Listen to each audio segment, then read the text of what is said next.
Because, I mean, he's the last testament to the Charter, the last architect to the Charter. And serving as Premier of Newfoundland from 1979 to 1989, he co-authored the Canadian Charter of Rights and Freedoms, as well as Canada's Constitution Act of 1982. On February 1st, 2022, his legal team filed 11 affidavits in a federal court lawsuit to strike down the federal government's mandatory vaccine requirements for air travelers. Yes. The travel ban. Yes. Ladies and gentlemen, the Honorable Mr. Brian Peckford.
My mother came from Scotland.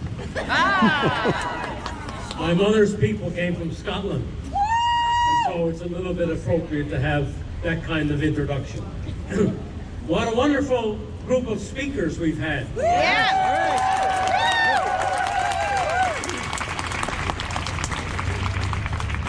It's a pleasure for me to be here and to speak again on the steps of this legislative building today, and to thank you all for coming. Some of you came from near, some of you came from far. I was lucky to have an email from a gentleman in Surrey a few days ago, and he asked me where I was going to be speaking next, and I told him I was going to be speaking here. He turns up with his Charter of Rights and Freedoms to get it signed today, so I know this gentleman came from Surrey. It was a lady from around here, an elderly lady who emailed me this week as well. And another lady from Nanaimo emailed me, and I told them I was going to be here, and I never got up here 3 minutes before the two of them turned up. And behind me, as you notice, there are a number of flags. And they're all very important flags. But there was one province of Canada that never had its own flag until the 1980s. And one of the things I had promised when I was running for the leadership to be Premier of Newfoundland and Labrador was that if I was lucky enough to get elected, that I would introduce our own flag for the province of Newfoundland and Labrador. There it is. Where is it? There it is.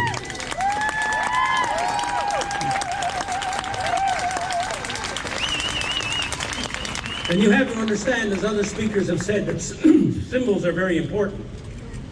I've often been asked what you consider to be some of your most important contributions to Newfoundland and Labrador in particular, and I always have trouble. I always have trouble between the Atlantic Accord, which brought billions of dollars to the province that they otherwise wouldn't have, and other material kinds of improvements. But you know something? That flag will be around long after all those, perhaps other improvements, mean that much. Symbols are important. That's why the people who are flying the Canadian flag today and flying other flags are so important, because they're permanent. Something like the Constitution was supposed to be. Yes. All right. Something like the Charter of Rights and Freedoms was supposed to be.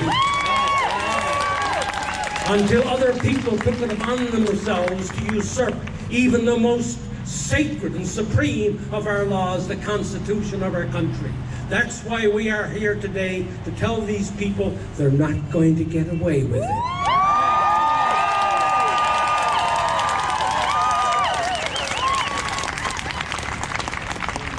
Never forget, we stand on the shoulders of a Solon in Greece. We stand on the shoulders of a Socrates in Greece. We stand on the shoulders of a Pericles in Greece, 390 BC.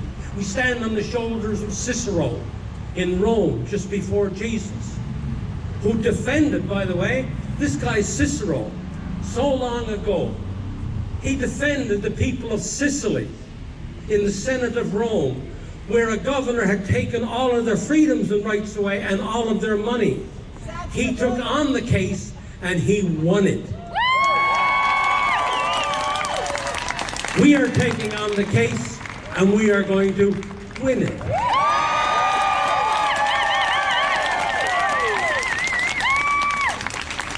Don't forget the Gandhis of this world. Don't forget Mandelas of this world. Don't forget the Martin Luther Kings of this world. We're standing on all their shoulders to stand for something that suddenly the majority and the narrative has dispelled with, has eliminated from our lives. It's okay. I'm okay. I'm okay. So I want you to remember that we're part of history, and Canadian history as well. Anybody who knows their Canadian history knows that even before Confederation, even before 1867, there were wonderful people in Nova Scotia and New Brunswick and Prince Edward Island, in Upper Canada and in Lower Canada, who were fighting for parliaments to have their own assemblies, and they did. Before 1867, before our first Constitution Act, there were Canadians, there were people in this nation who were fighting for their own assembly, for their own parliament, and they succeeded. For example, the one in Newfoundland started in 1832. Canada became a country in 1867. So we're standing on the shoulders of a lot of other people, even before Confederation, who were fighting for their own parliaments in their own jurisdictions, in their own colonies, as they were called at the time. And then, of course, we got Canada in 1867. But we must acknowledge all of these people who were fighting at that time in even more difficult odds than we're fighting in, and who fought and very often won very wonderful causes. Okay. Now, we can, and I have for a long time, talked about all the things that have happened and all of the leaders who have let us down. And I want to not only criticize today, I want to offer solutions, okay? I just don't want her, I want to offer solutions. And I want you to listen to me. I know you're going to listen to me closely anyway. I want you to listen to me even more closely. This is a proposal to reclaim Canada. This is a proposal that I call, as Dr. before me just said, the Magna Carta of today. And here's what we, the Canadians, citizens of Canada, gathered here today. I hope you will vote by your applause later to support the following. Okay? Number one, an independent public national inquiry to examine whether government, federal, provincial, and territorial mandates and lockdowns were necessary and constitutional.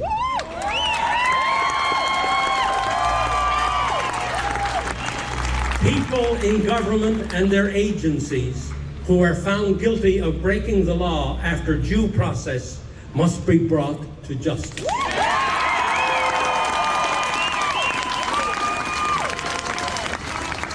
Such an inquiry cannot be led by the governments of Canada, who are the major subjects of the inquiry. Instead, a citizens group must be formed for that purpose.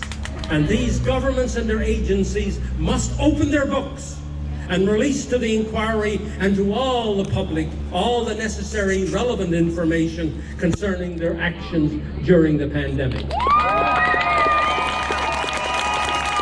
We talk accountability. This is accountability. Number two,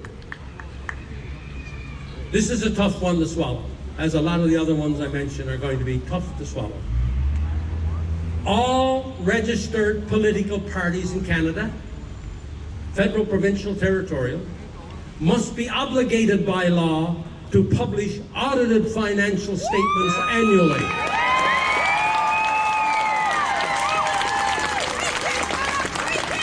Do you know, some of you who follow me real closely know, do you know that right now none of the federal political parties who are in the House of Commons publish any audited financial statements? Why should we entrust them With our money. billions and billions each year in government taxation if they won't show us their books for their own party? That's puzzling, isn't it? When I published my leadership campaign expenses, audited financial statements, when I ran for the leadership of the Progressive Conservative Party of Newfoundland, there was silence. No other leadership candidate at the time did it, and I don't know how many leadership candidates across the country have ever did it since, provincially or federally. Audited financial statements when I took over the leadership of the province. I made sure that the first part was covered too. That's pretty basic, isn't it? Isn't that basic? Isn't that basic? Shouldn't all the political parties that you're going to be examining for the next federal election, shouldn't you know how they spend their money? Yes. Okay. Stay with me. Just stay with me. Yeah, Carol. No member of Parliament, number 3, no member of Parliament or members of provincial legislatures or territorial assemblies can sit in these chambers if they have broken a Canadian law as determined by a court or an ethics or conflict of interest commissioner.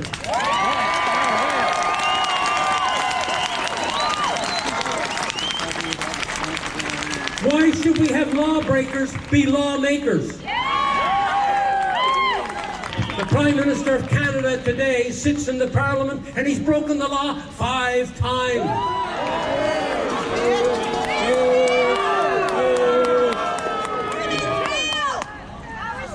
Doesn't that sound reasonable? That anybody who breaks the law can't sit in our parliaments to make laws? Number 4, every private member's bill or resolution presented before Parliament in Canada must be debated and voted upon within 6 months of the parliamentary sitting. You go and ask an MP after this thing is over, your MP, ask him if he put a private member's resolution on the table tomorrow in the federal parliament, when would it be heard? 3 years, 4 years, depending on how long before the next election, and then the election gets in the way, a new parliament is formed, he's got to reintroduce it again. Every MP who's elected by you in your constituency, you should have the assurance to know that your MP that just was elected to go to your federal parliament, if he wants to enter a resolution on your behalf or behalf of the citizens of that constituency, should be debated in that parliament in a reasonable period of time. Otherwise, what's the point of having an MP?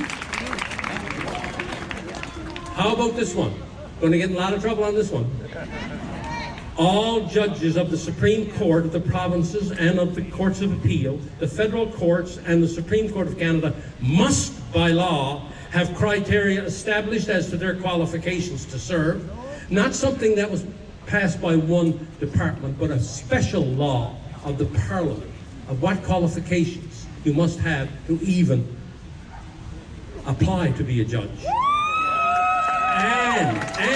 And all government-nominated candidates for those positions must be subject to a hearing by a parliamentary committee who would present to full Parliament their recommendations to approve or reject any nominated judge. Parliament's decision is final.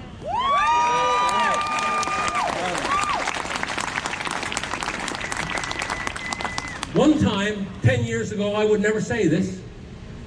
I would respect our traditions, that we could really trust our traditions, that things would be done properly. But we know now, we have it proven to us in spades that we cannot trust that system which does not come through Parliament, but which is done by the Prime Minister and the Minister of Justice, and with the Judicial Council and other people who are going to recommend, and then they get nominated, not re-nominated, they get approved to be the judges of this country. We now know that the people must be more involved of who controls the law of this country. Who interprets the law of this country. If in fact, as all the political philosophers say, the final thing rests with the people, then it should happen for this too. Yeah, that's right. 100%. Thank you.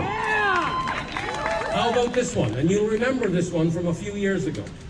All parliamentary committees of all Canadian parliaments must have safeguards whereby the majority of the committee cannot close down those committees when the business of the committee has not been completed. Yeah, all right. Just across the street here, we have Jody Wilson-Raybould, who was the Minister of Justice, and who was summarily, right, attacked by her own government to change her department's mind on a regular course of business dealing with a very large corporation in this country. And after all of that was over, and she didn't buckle, right, then she went to a parliamentary committee to tell her story. And what happened when she went to a parliamentary committee to tell her story? The committee suddenly closed down, even though she had more to say. How could that happen in a democracy? How could that happen? Tyranny of the majority. This is what Thomas Jefferson and James Madison talked about when they were putting together the American Constitution. They were talking about ways to ensure that the majority didn't step on the minority, that rights and freedoms were not part of being a majority. You had to defend those rights and freedoms. So we must ensure in the future, this is part of the Magna Carta, this is part of our new Magna Carta, we must ensure in the future that parliamentary committees in the territories, in the provinces, and in the federal parliament are not closed down when there's legitimate witnesses available to tell more testimony about the subject of that parliamentary committee.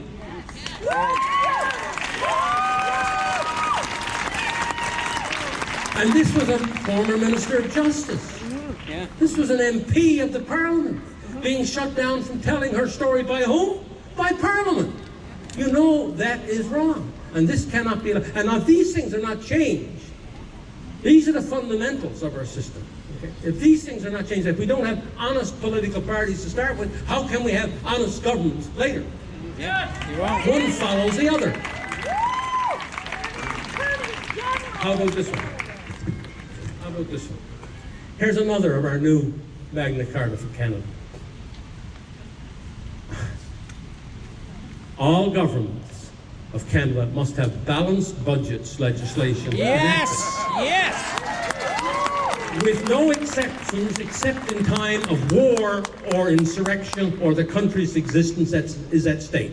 And the government would have to prove that in order not to have a balanced budget. Would have to prove that. So balanced budgets, we're not going to allow our grandchildren and our great-grandchildren to pay off our silly, foolish, undisciplined ways.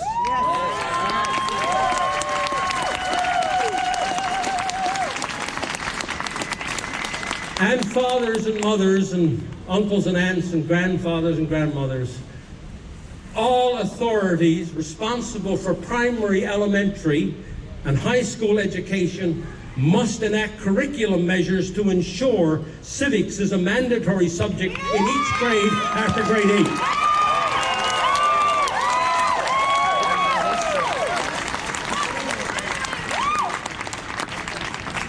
You ask a kid on the street here today, even perhaps a graduate of university, find Prince George on the map, and they wouldn't be able to tell. Right? Wouldn't be able to tell. And by the way, I had personal experience of that happening to me with a person who had a master's of arts from a Canadian university, who worked for me in Vancouver after I moved out to British Columbia. I had to take these people off the phones with the company I worked for because somebody would be calling in from Prince George or Sicamous or Vernon, right? Or Vanderhoof, right? Or wherever, mainly in British Columbia. And these people didn't know where they were coming from. They had a master's degree. And you all know yourselves, I don't have to explain this to you. One of our big problems today is because we don't even understand our own Constitution. Right. And why don't we understand our Constitution? Because we don't have any basic understanding of it, because it wasn't mandatory in our schools, it wasn't mandatory in our universities, and we became quite uninformed about who we are, how we get there, and how we are governed. This is mandatory from my point of view. Yes. Don't worry, sir. I'm coming to your point. Don't worry. How about this one? The power of the Prime Minister must be reduced.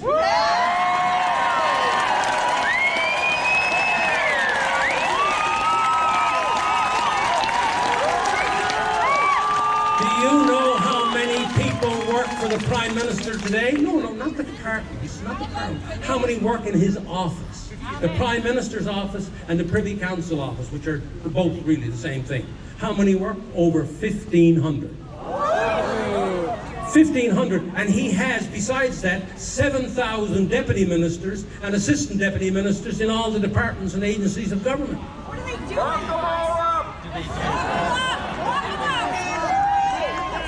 Drain the swamp. That number must be reduced to not more than 500. Now listen to this, and I just looked this up the other day, and I even got a shock because I was using a lower number.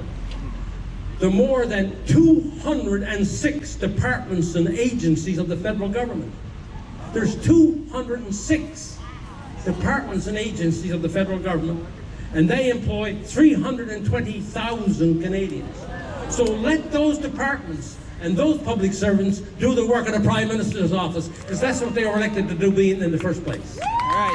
That's what they were hired to do in the first place. Let the deputy ministers and assistant deputy ministers do their job, not have it come out of the Prime Minister's office. The power of the Prime Minister and the premiers has become too powerful. We now have an executive government, not a parliamentary government. Yes. Right. We have an executive government without a shot being fired. The Prime Minister of Canada was acting like he was President of the United States, rather than as the Prime Minister of Canada. That's the truth.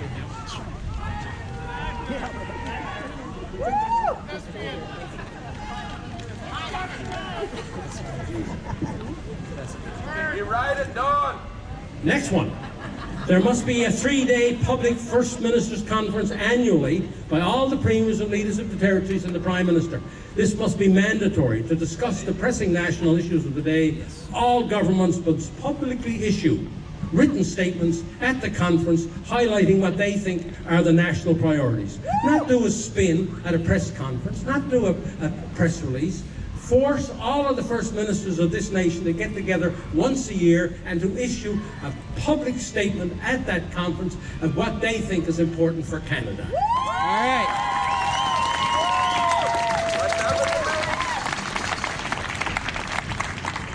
You like this one?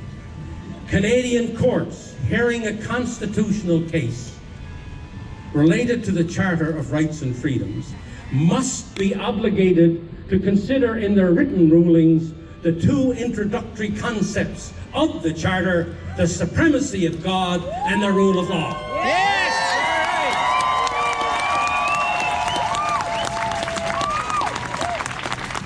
No decision rendered without a written consideration in the decision of these principles will be valid. All right. Right now we have courts in our land that have already ruled on charter provisions without even discussing the two concepts of supremacy of God and the rule of law, both of which are in the charter. We had a constitutional expert here 2 speakers ago, Dr. Lugosi. He referenced this in his speech just a few minutes ago. It's just not me talking this. It's people who studied the Constitution at length and comes to the same conclusion that I come to, one of the people that happened to create it and write it, you know. Yeah, right. All right. Two more. This is not exhaustive, but if we could get these done, then we could move on to a few more that need to be done. But here are two more, and these are very, very current. Canada, this is another declaration of our new Magna Carta. Canada must remain a sovereign nation. Yes!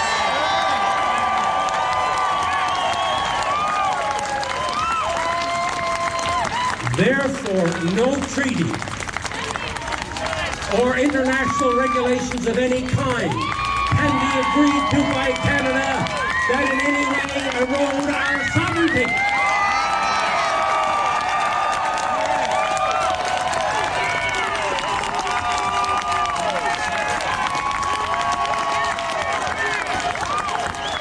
We are either sovereign or we're not. You can't be half sovereign, nor can you be half pregnant.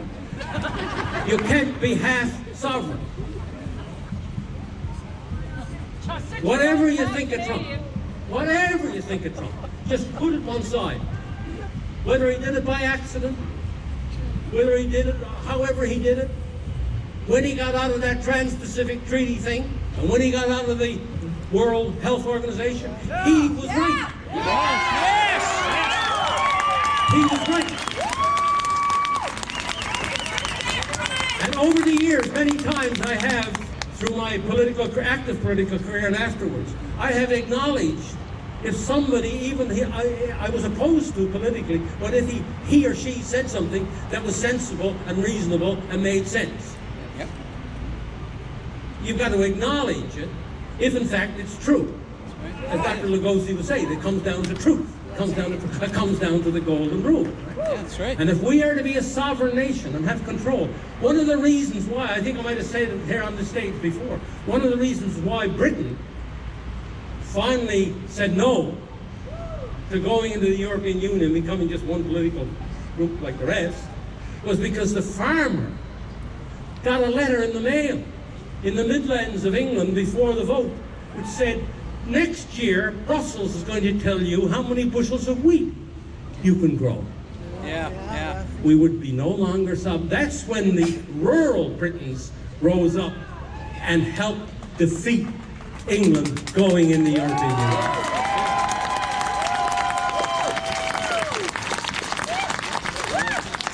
You don't want somebody else deciding your bushels of wheat. No. Then we will reject what the government of Canada and now the government of the United States and other countries are trying to do by amending these international regulations, health regulations, to give control over what they think is an emergency has to be an emergency in Canada. We cannot accept that. We are sovereign. We'll decide. And lastly, membership in any international organization must be conditional upon Canada remaining a completely sovereign nation.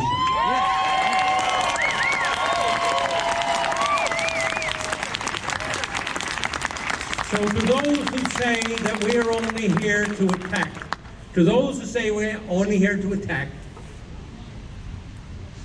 let them listen to what I just said. Yep. Let them read what we just completed. Because this shows you we have alternatives that are natural. As the doctors and the medicine people said about vaccines, the same thing. There are alternatives. All of these alternatives we just mentioned, we can put into practice tomorrow if we had a majority of Canadians on our side. Yep. They would not be able to go against it. If we had a majority of Canadians on our side, we can make change. But the first thing we have to do, and it hurts me to say it, the first thing we have to do is we have to change our own political parties to be honest and forthright. If we don't, then the rest doesn't change, because they've gotten away with not being honest, and they know how they can get away then with being not honest when they form the government. We must do that. We must do that. Whether your mother or your father or your grandfather was Liberal, Conservative, NDP or Green or whatever, We've got to come to the understanding now after these past 2 years. If we've learned anything, we've learned that we must fundamentally change the way we operate as Canadians if we are to make meaningful change and these kinds of oppressive measures don't happen again. Right.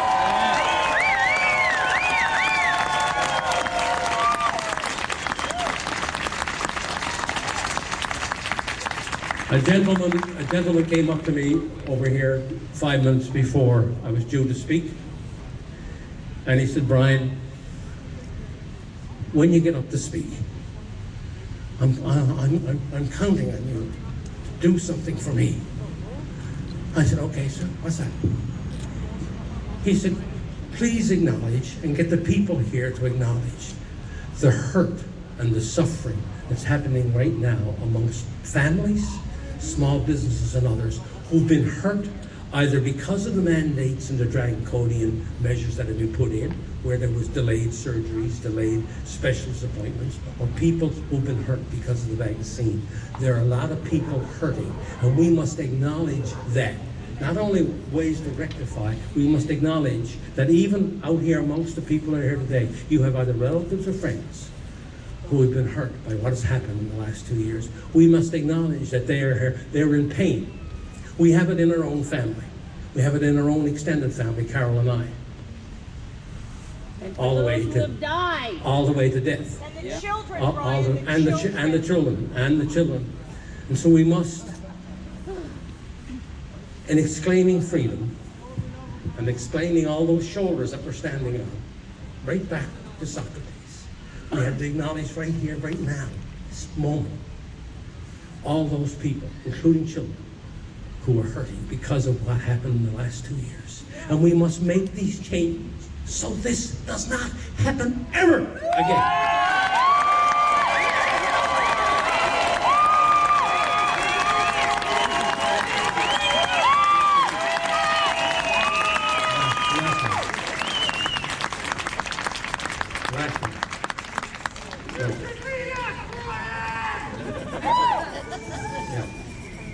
I'll end with this, if I can get my hands on it. And this sort of sums up what other people have said. This was said by David Bell on the website Brownstone Institute yesterday. Mr. Bell is a scholar, public health physician, even worked for the World Health Organization years ago, but saw the error of his ways and was converted to what we believe today. Here's what he said yesterday. Pressure to conform is strong. Maintaining integrity carries risks. I had people come to my office in the 1980s when I was Minister of Mines and Energy and offered me cash $1 million and an annual salary if I would just quit right now so that they could get their permits for offshore and lie on the beach for the rest of your life and be looked after. I physically kicked them out of my office.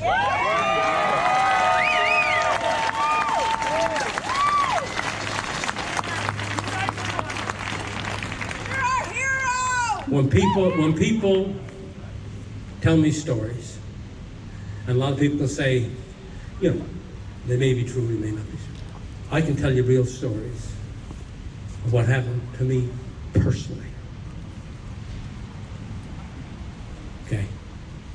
That's not the only one. I could stay here quite late telling you other such stories, and I can verify every single one of them for you. And most people who know me know I can verify every one of those stories. That's why I'm still standing here today. Thank you, Brian. Thank you. We all have families. We all have families, jobs, and lifestyles to protect. The belief of many that the humanitarian sector was somehow different should be now shattered.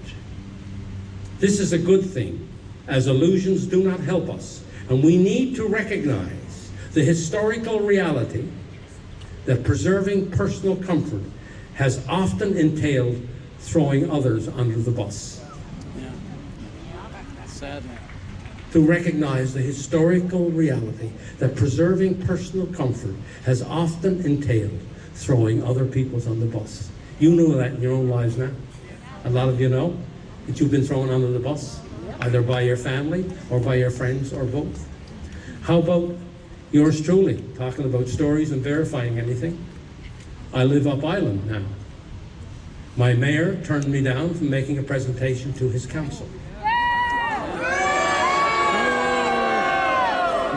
My MLA would not allow me to make a presentation to his caucus, the government caucus.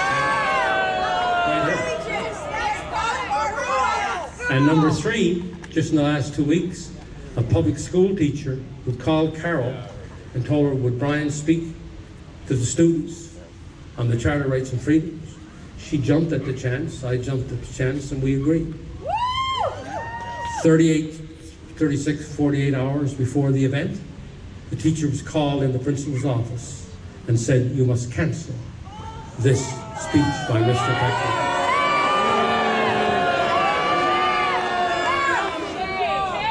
3 things in my own small city happened to me personally.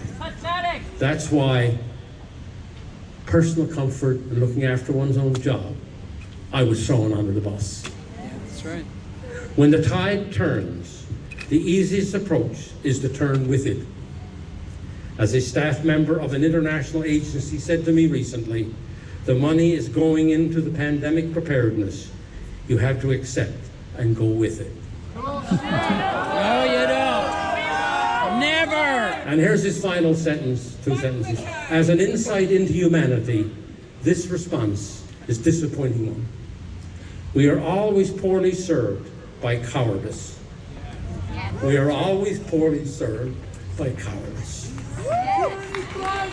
But recognizing how things are, and that help is not coming from those who are paid to do so, will strengthen the resolve of the rest of humanity to move forward without them. Yes. All right. Taking the future into their own hands. All right.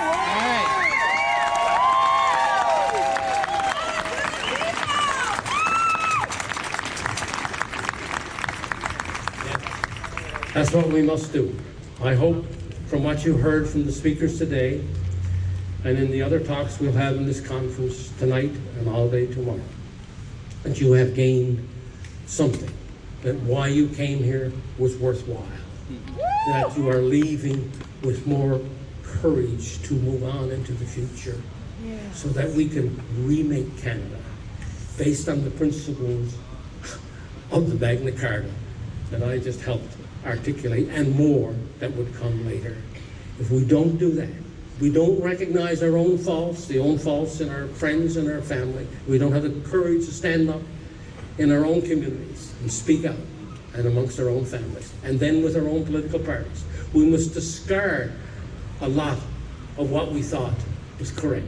My mom one time, the doctor said, go out and jump in the lake and stay under the water for the next half an hour, she perhaps would have done it. But we know now that that's not a pretty realistic thing to do. The same way with lawyers or judges or whatever, right? We must understand that if we have really progressed, then we understand where the faults lie, where the failures are, and be ready to accept a new way based upon freedom and on democracy, right? And on fairness for everybody. Because if we don't, we will go down that road that so many countries have gone down in the past and be no more the free country we thought we were.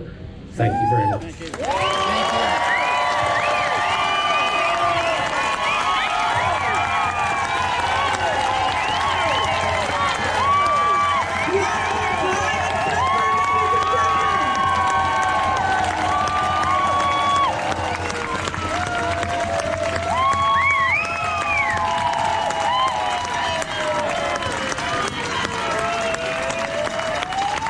Everybody loves Brian Peckford. Set the bars in there. Ladies and gentlemen, we're going to have re-up portraits come up here in a second to tell you a little bit about the march. And we're going to close, as always, with a beautiful song. That's what I did for a living. I'm a jazz singer, and my world turned upside down 2 years ago when all my work was taken away from me. So this gives me a